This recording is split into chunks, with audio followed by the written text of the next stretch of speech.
Vamos aprender tudo sobre as fases do capitalismo, as divisões internacionais do trabalho e também as revoluções industriais, nesse sistema legal que eu inventei aqui para que a gente possa fazer junto. Show? É um joguinho, nós vamos ler esta ficha de cima e identificar qual dos temas abaixo que está relacionado a ela.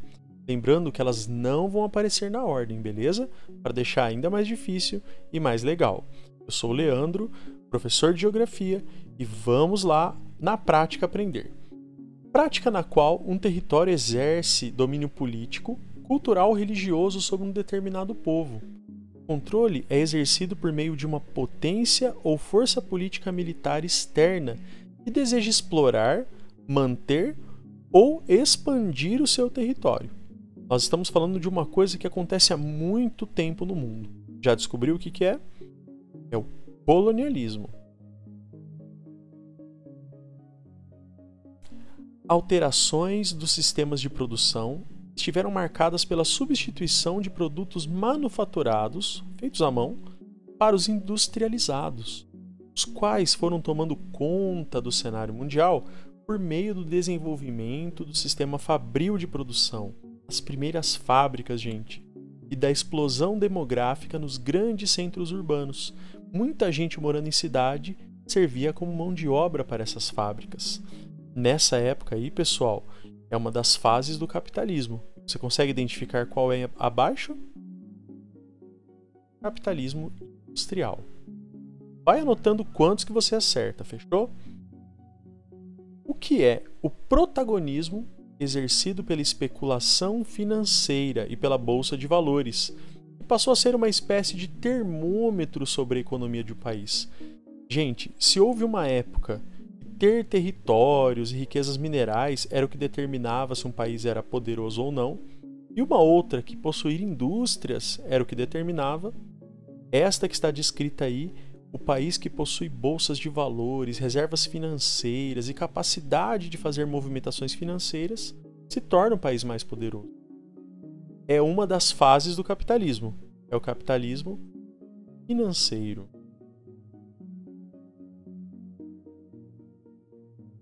De um lado, as colônias atuam como fornecedoras de matérias-primas e produtos primários em geral. E do outro lado, as metrópoles e países industrializados atuam como fornecedores de mercadorias. Parece que o mundo passa a ser dividido e cada país exerce uma função dentro dessa fábrica global. Nós estamos falando, gente, do quê? Da divisão internacional do trabalho.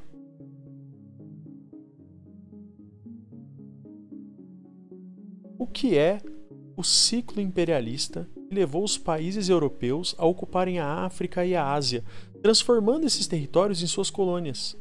A ocupação desses continentes aconteceu no processo de crescimento industrial vivenciado pela Europa após a Segunda Revolução Industrial, já no século XIX, ou seja, 1850 ali mais ou menos. Nesta época, a África foi dividida de acordo com os interesses europeus e os reflexos dessa divisão ocorrem até hoje, já que muitas tribos e etnias diferentes foram obrigadas a conviver de forma, entre aspas, pacífica dentro desses novos territórios formados pelos europeus, principalmente na Conferência de Berlim, tá? Em 1855. Isso aqui está falando sobre o neocolonialismo. Vão anotando esses conceitos que são muito importantes. Esse sistema era calcado na busca e controle de matérias-primas e metais preciosos, metalismo, além da intensiva troca comercial internacional, em que cada estado procurava manter uma balança comercial favorável. Tem dois conceitos ali embaixo que se aplicariam, tá? Mas olha para os dois rapidinho que eu já vou selecionar qual que é o correto. É o mercantilismo. Está dentro de um contexto de uma das fases do capitalismo. Foi marcada pela substituição gradual da mecânica analógica pela digital, pelo uso de microcomputadores e criação da internet. E nessa época, nos anos 70 principalmente, o Japão despontou como uma grande potência industrial por conta do toyotismo, com fábricas mais flexíveis e principalmente a produção just in time, que é quando você produz o produto apenas quando ele já está encomendado para a venda. Você não gera grandes estoques. Maneira bem inteligente de produzir. Está descrito aí, pessoal, é a terceira revolução industrial. Calma que tem uma quarta, hein? Já já eu vou falar sobre ela. Entre 1850 e 1945, envolveu o desenvolvimento de indústrias químicas, elétricas, de petróleo e aço, além do progresso dos meios de transporte e comunicação. Nessa época foi desenvolvido o motor a combustão interna, permitindo, por exemplo, a construção de carros e caminhões. E como já está escrito aí na fichinha, o petróleo era a principal fonte de energia, além da energia elétrica. Esta é a segunda revolução industrial.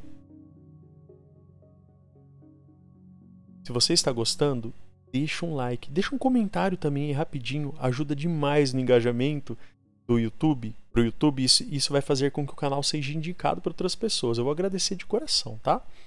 Essa fase ficou marcada pela expansão marítima, comercial e também colonial, com a formação de colônias europeias em várias partes do mundo, inclusive no Brasil, hein? Com destaque para as Américas e também para o continente africano. Essa época, pessoal, foi conhecida como fase do capitalismo comercial, lá por volta de 1500, 1600. Já estamos na reta final, hein? A confluência de praticamente todas as tecnologias atuais estão transformando o mundo, incluindo carros autônomos, a internet das coisas, casas conectadas, equipamentos inteligentes, o 5G, a possibilidade de um médico do outro lado do mundo operar um paciente do outro lado do mundo utilizando as novas tecnologias e a internet. Nós estamos falando da quarta revolução industrial. E agora, hein? Quero saber quantos que você acertou até agora. Manda aí nos comentários. Ocorrida na Europa, inicialmente na Inglaterra e depois no restante da Europa Ocidental e Estados Unidos, o período foi marcado pela introdução das máquinas nos processos produtivos, bem como a fabricação de produtos químicos e expansão do transporte de pessoas e produtos, mas na época, por ferrovias e navios a vapor. É a época da Maria Fumaça. E a dica tá lá em cima, hein? Aconteceu primeiro na Inglaterra. Um cara chamado James Watt conseguiu desenvolver o primeiro motor a vapor eficiente. Nessa época era utilizado o carvão mineral como fonte de combustível. Esta é a primeira revolução industrial. E finalmente, só para cumprir tabela, a especialização produtiva global. O mundo passa a ser uma grande fábrica e cada país tem uma função dentro dessa fábrica, entre aspas.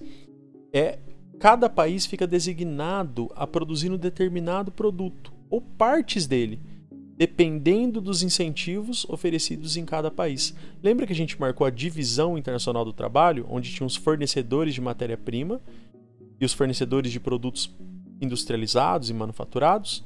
Agora os países são divididos em subdesenvolvidos, subdesenvolvidos industrializados e países desenvolvidos. E essa é a nova divisão internacional do trabalho. E aí, gente? Você gostou desse vídeo? Você acha que eu deveria fazer mais vídeos nesse estilo para você? Você acha que vai te ajudar nos estudos? Então deixe nos comentários. Um grande abraço do professor Leandro e até o nosso próximo vídeo.